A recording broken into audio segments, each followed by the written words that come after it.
حسرة قلبك ما الحل. قصيدة بعنوان قصيدة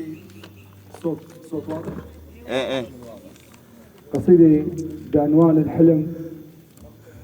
امبارحة بالحلم الوطن بالطيف اجاني البارحة، قلت له هلا وميت هلا يا ابو الخيول الجامحة، مديت ايدي تسالمة شفت القلب قبل الجفوف تصافحة،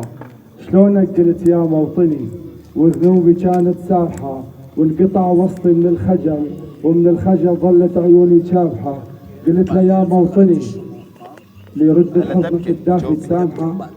قال اللي يرد والما يرد حتى اللي يفكر بالوطن بس تفكير، ذنوبه كلها طايحه بس اللي يخون الميته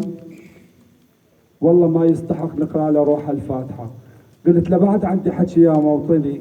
بغزر الدموع المالحه، قال احكي قول ايش ما قلت، طبع الوطن مثل الاب واجب عليك تصارحه. طب قلت له يا موطني ليش انت من دون الدول صاحت عليك الصايحة، وليش انت من دون الدول اطفالك الحلوين بالدم سابحة، وليش انت من دون الدول ناسك تصبح نازحة، وليش انت من دون الدول يا ثور بالعالم قوي تركض عليه طلاطحة، من هو الخبلك يا ابو العقول الراجحة. شفته ابتسم لما انحكى وجاوب اجابة واضحة،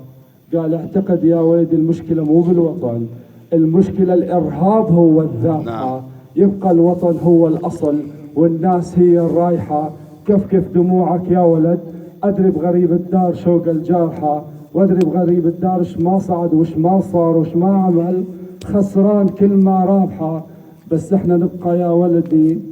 نحلم وطننا نصافحة، خلاف الوطن يا سادة خلاف الوطن يا احباب،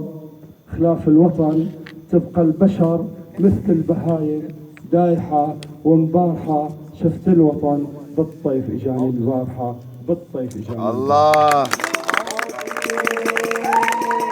طينين ايه اطلع فيها.